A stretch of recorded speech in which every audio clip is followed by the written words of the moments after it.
Emily Harper stood motionless under the glare of the morning sun, her boots rooted to the cracked tarmac of Falcon Ridge Air Academy. Her uniform, ironed to perfection, clung tightly to her frame, but it couldn't hold back the storm brewing inside her chest. Around her, cadets shifted restlessly in formation. The announcement ceremony was never kind, and today was no exception. It was the end of the first round of evaluations, the moment that separated dreamers from pilots. The commandant, a square-jawed man with cold eyes, walked down the line holding sealed envelopes. When he stopped before Emily, he didn't look her in the eye. He simply held the envelope out as if it were a forgotten invoice. "Cadet Harper," he said flatly. "You are hereby dismissed from the program. Effective immediately." For a split second, nothing registered. Then the whispering began. "Seriously? Guess age doesn't come with skill." She looked like she had it together, too. Emily didn't move. She stared at the envelope in her hand, the weight of it far heavier than the paper should have been. Her heart pounded in her ears. Her palms tingled. The words stung worse than any crash, worse than any failed maneuver. She turned and walked away without a word. Behind her, the low laughter of younger cadets rippled through the ranks. A few even clapped softly in mock applause. Back in the dorms, she packed slowly, methodically, folding each uniform piece like a ritual. The room already felt like it didn't belong to her. From the top drawer, she retrieved a small, scratched metal pin. A set of pilot wings, dulled and bent, with her father's initials carved lightly into the back. She stared at them, thumb running across the cold metal, and whispered, "I'm not done. Not yet." Emily didn't cry. She hadn't cried in years, not even at her father's funeral. She left the dorms with a single duffel bag and a heart burning like jet fuel. Emily Harper wasn't like the other cadets. At 28, she was nearly a decade older than most of them. She didn't come from a military family full of high-ranking names or have access to elite prep schools. What she had was grit, obsessive focus, and one man's broken dream to carry forward. Her father, Major Thomas Harper, had once been the pride of the skies. Until the crash. A mechanical failure brought his jet down in a training exercise, one he survived, but his reputation didn't. Though eventually clear of wrongdoing, the core of gossip had already done its damage. He was quietly retired. Forgotten. But not by Emily. He used to point at the sky with a smile and say, "That's where you belong, kid." Even after his reputation was torn apart, he still believed in flying.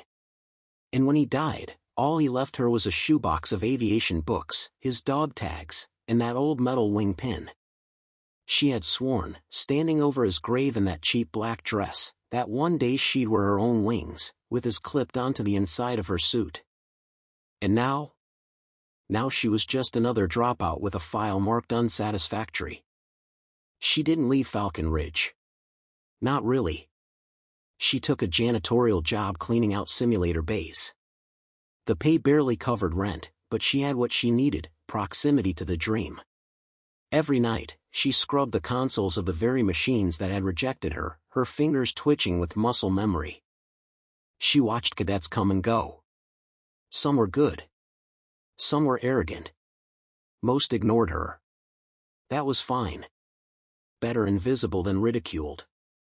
Until one night, as she quietly wiped down a flight console, a voice interrupted her routine. "You ever actually fly one of these?" She turned to find Tech Sergeant Brooks leaning against the doorframe, arms folded. He had that weathered look, the kind of face only years of sky and failure could carve. "I used to," she replied. "In training." He raised a brow. "Used to? What happened?" "I was dismissed." She swallowed. "Unfairly?" She looked up, surprised. "Isn't it always?" Brooks nodded slowly. Yeah, it usually is." That was the beginning. Over the next few days, Brooks watched her more closely. He saw how her hands hovered over the simulator controls like a pianist's over ivory keys. how her eyes tracked even the smallest fluctuations in flight data. She moved like a pilot. Thought like one. He handed her a keycard one night. "You didn't get a fair shot," he said. "Now's your chance." Emily stared at it. "You're offering me access?" "I'm offering you hours," he said. "After dark. No one around.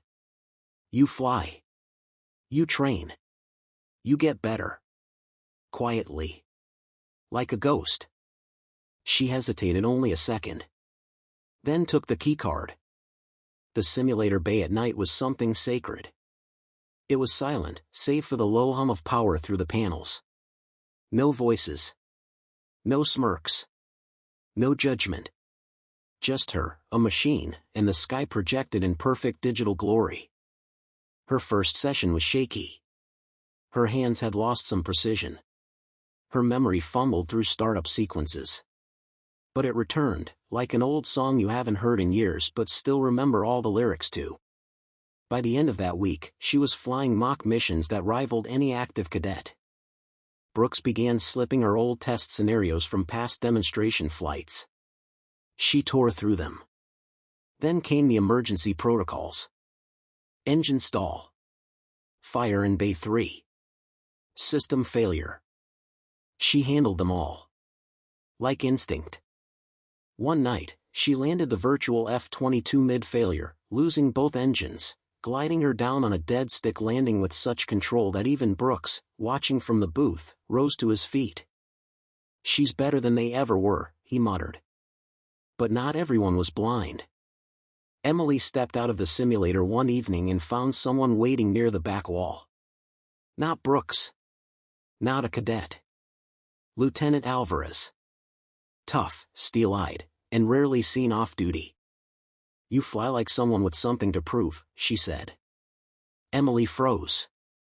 I saw your last 5 sessions," Alvarez continued. "You recovered a power dive in 2 seconds flat. How long have you been training after hours?" Emily looked down. "A few weeks." Alvarez didn't smile. But her tone softened. "You should have never been dismissed. Thornton's evaluations were always selective." Emily didn't dare hope. Alvarez continued, "There's a demonstration flight in 2 weeks. Big one. Generals, DoD, international brass. If you were to fly during that." Emily blinked. "I'm not even enlisted." Alvarez stepped closer. "We make them watch. We make them see what they tried to bury. But Thornton. We'll deal with him. You just fly." Emily wanted to believe. And for the first time in a long time, she did. Emily stood alone in the cold maintenance bay, staring at the silent simulators like they were sleeping dragons. Her hands were still trembling from the conversation with Lieutenant Alvarez. Fly again, publicly.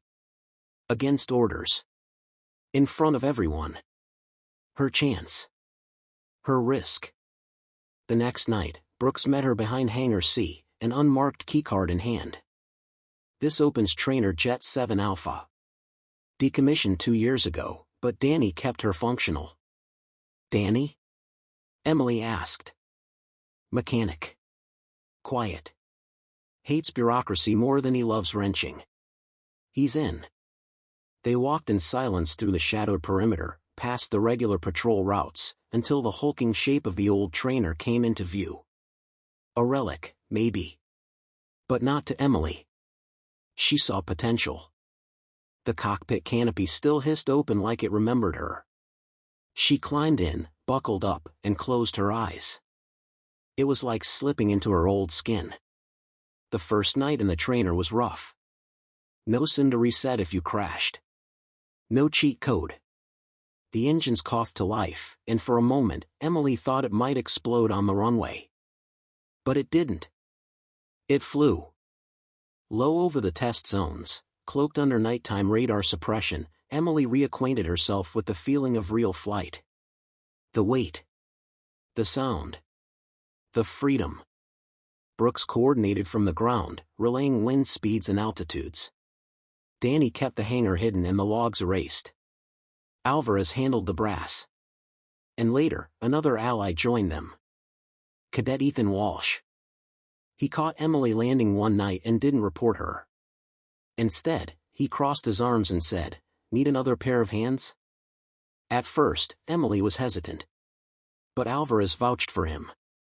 Walsh became their eyes inside the academy, digging through Captain Thornton's logs, cross-checking altered scores, and finally revealing what Emily had long suspected: her dismissal had been political, not technical. Thornton had seen her as a threat. And he'd made her disappear. But now, she was back. Plans were laid. Quietly. Carefully. There would be a demonstration flight on the last day of the month, a formal event showcasing Falcon Ridge's top cadets to a group of brass from Washington and abroad. Thornton, of course, would lead the formation, with his hand-picked students behind him. The goal? Reputation. Funding. Prestige. But Alvarez saw something else: a window. "Thornton won't let you near the flight deck," she warned. "We need to insert you from outside the chain of command. As a wild card. But once you're in the air, he can't stop you." Emily nodded. "How do we make that happen?" Walsh smiled. "Leave that to us." Danny snuck in calibration equipment. Brooks found a backup comms channel. Alvarez forged a secondary flight manifest and buried it deep inside the system, just visible enough for General Michaels to find, just hidden enough to evade Thornton. The team worked tirelessly. And the clock ticked down.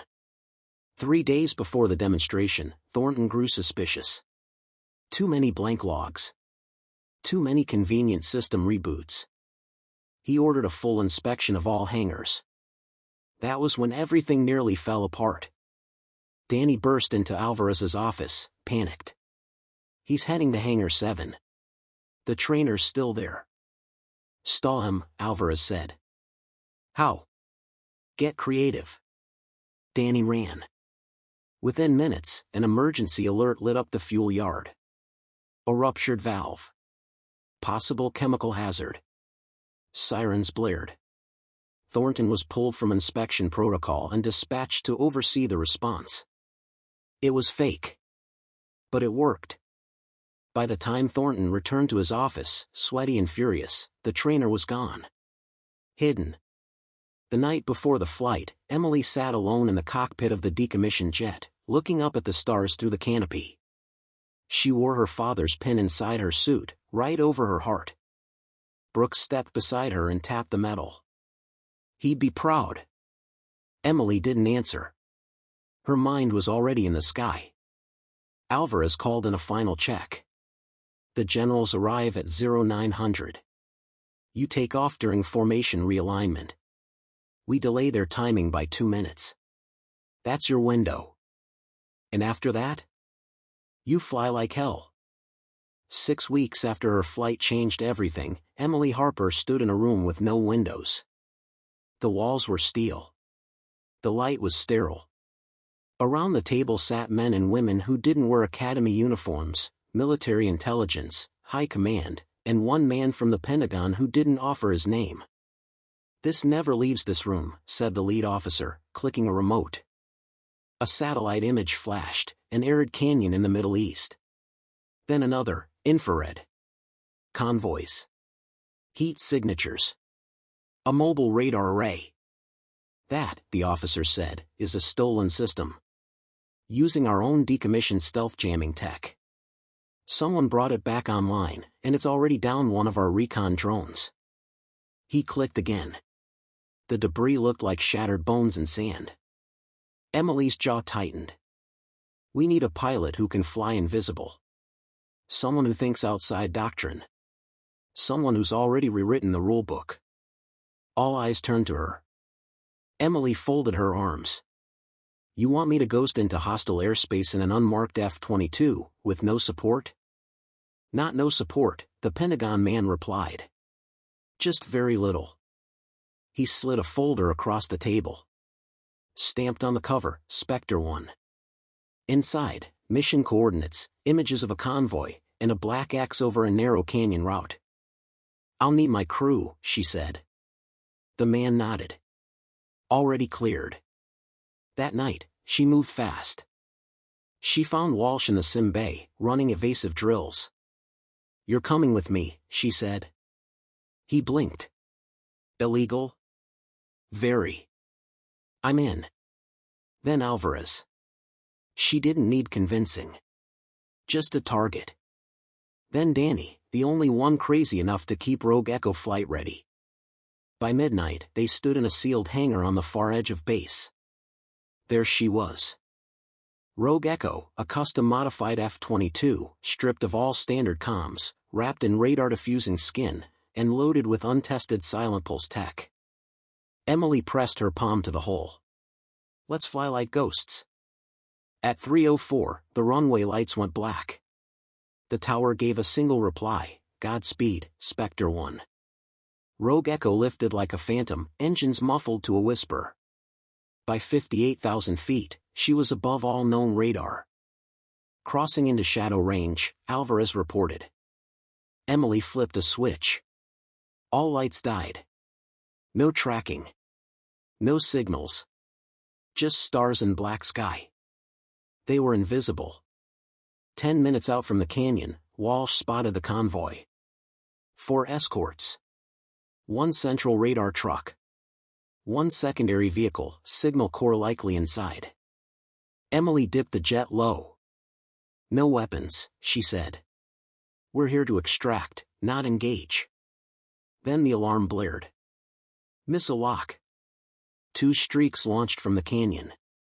Emily spun the jet left, dropped low, and dove beneath the first missile.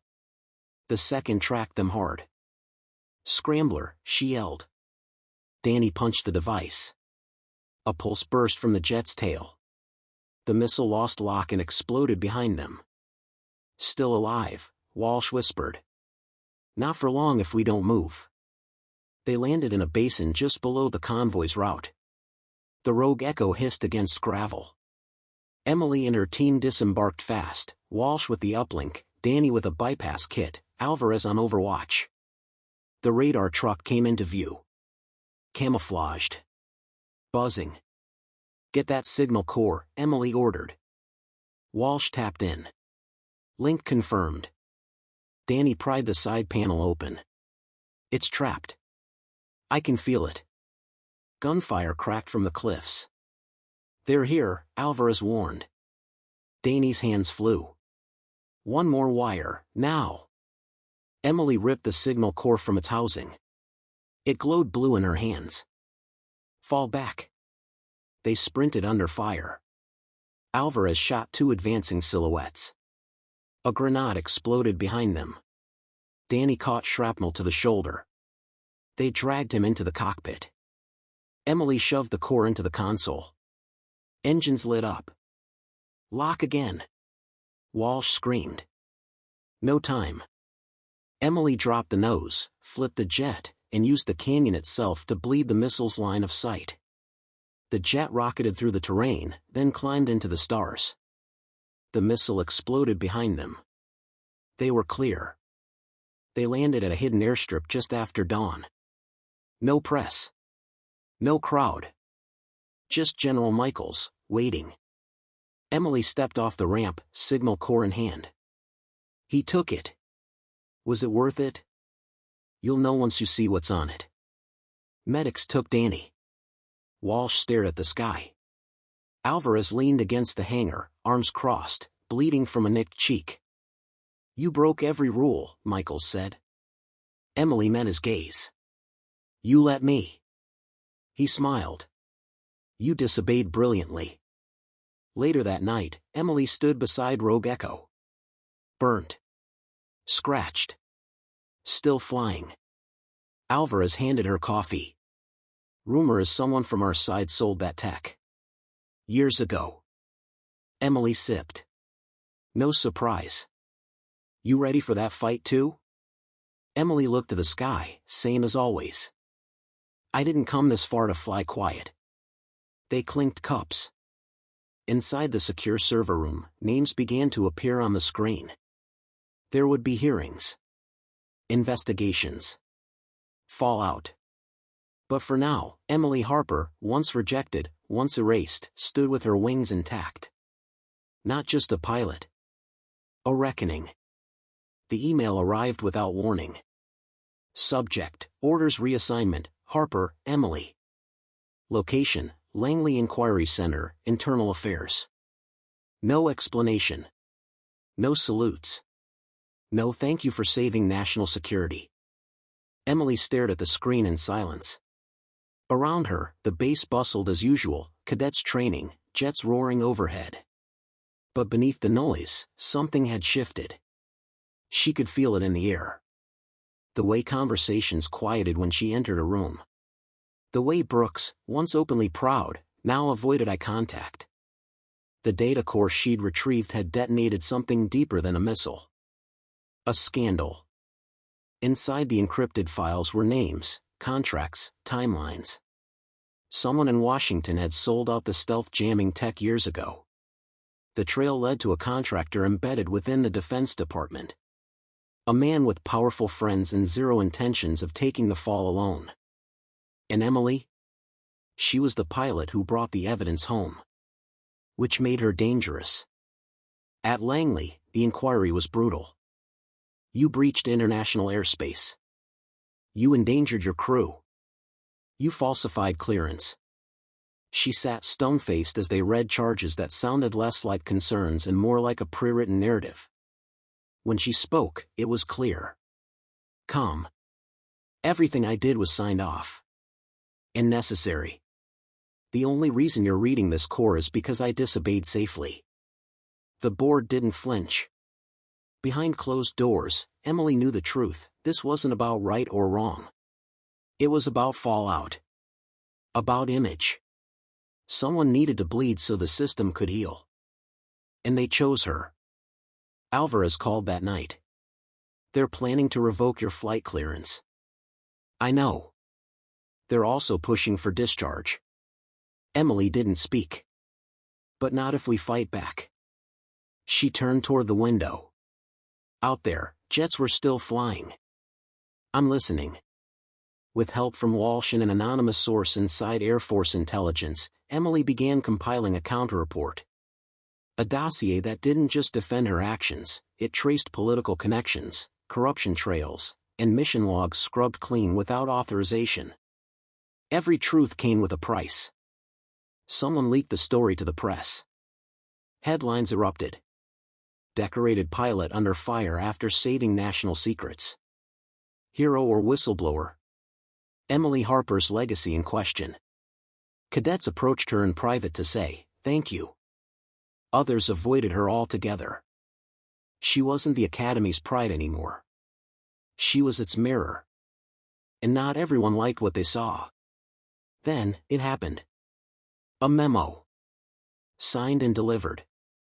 Suspension of flight status, pending review. Effective immediately, Emily Harper was grounded. They took her badge. Her access. But not her will. You still have Rogue Echo, Danny told her one night. I can keep her running. She's hidden where no one's looking. Emily looked at him. And what would I do with a jet they pretend doesn't exist? He smiled. Whatever they're scared of. The question now wasn't whether Emily would fly again. It was what she'd do when she did. Because the real enemy wasn't across the ocean anymore. It was in the same room. Wearing the same flag. And Emily Harper? She had already taken down one system. Now she was ready to burn the rest. Emily Harper didn't vanish when they grounded her. She just took off where no one could follow. 2 weeks after her suspension, she slipped through the south perimeter of Falcon Ridge Air Base under cover of a sandstorm. No flight suit. No rank. No clearance. Just purpose. Danny waited in the abandoned fueling bay where they'd hidden Rogue Echo, buried beneath a tarp in silence. She's still cold and clean, he said, nodding toward the jet. Running dark. You sure about this? Emily stared at the cockpit. I was sure the day they called me a threat. Rogue Echo wasn't carrying stealth gear this time. She carried something far more dangerous: truth. The encrypted data core Emily recovered weeks ago had been rewritten. Inside, voice logs, redacted files, contractor contracts, and the recording that changed everything, a Pentagon official caught saying. If she doesn't land, we make sure she doesn't come back. It was no longer a mission. It was a broadcast. At 2:14, Rogue Echo lifted off like a memory returning to the sky. Emily climbed north, past the radar net, over restricted zones, streaking toward the Riverton Defense Hub, home to the military's live uplink to the global communications grid. Alvarez's voice crackled through the stolen channel. You'll get 90 seconds over the node. After that, they scramble jets. Good, Emily said. That means they're listening. Walsh's voice followed.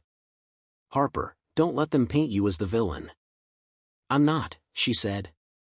I'm just not the story they wanted. She broke the cloud line at supersonic speed, her altitude steady, her aim exact. The Riverton hub glowed below. Antennas, satellites, mirrored domes. She dove hard into the upload zone. Her heads-up display blinked. Upload ready. Emily flipped the jet into a steep climb and hit the trigger. Below, the signal burst into every frequency uplink the U.S. had. Across satellites, across military terminals, across encrypted black sites. Walsh's voice came back in. 2 interceptors inbound. F-35s. ETA 30 seconds. Upload at 62%, Alvarez warned. You can't move. On her flanks, 2 aircraft screamed into view. Unknown aircraft, this is U.S. Air Command. You are violating secure airspace. Break off or we fire. Emily's fingers hovered over her controls. This is Spectre 1, she said. I'm not your enemy. I'm your mirror. Final warning. Upload at 94%, Alvarez shouted. Now, Harper. Emily slammed the afterburners. Rogue Echo burst forward in a sonic boom as the upload hit 100%. The data went live. Across command centers, terminals lit up. Screens filled with names, accounts, orders. Voices that were never meant to be heard. Evidence that would never again be denied. Truth flew faster than bullets that night. Behind her, missiles locked. She cut left, dropped decoys, dove through cloud cover. One F-35 peeled off. The other held formation. Emily opened a private comm. Don't do it. We're the same. A pause. Then the other pilot answered, not anymore. But he didn't fire. She vanished into the clouds. The story broke hours later. Not just in military circles, but on public networks, foreign news feeds, and every encrypted chat server from Langley to Taipei. The public wanted heads. And got them. The hearings came fast. Base commanders resigned. Contractors were arrested. The Pentagon issued a rare internal apology. But no one found her. Not officially. Unofficially, reports rolled in from radar towers and pilots across the American Southwest. Unidentified aircraft at 60,000 feet. No transponder. Broke sound barrier. Visual lost in cloud. Pilot responded with one line, still flying. Some say she's dead. Others say she never landed. Brooks kept her photo on his desk. Alvarez joined a military reform board. Walsh worked cyber forensics, and said nothing when asked. But the sky? The sky still remembers her. And sometimes, when it shakes with thunder not caused by weather, someone always looks up and says, "That's her. Emily Harper. The ghost in the jet. The pilot who burned the truth into the clouds, and never looked back."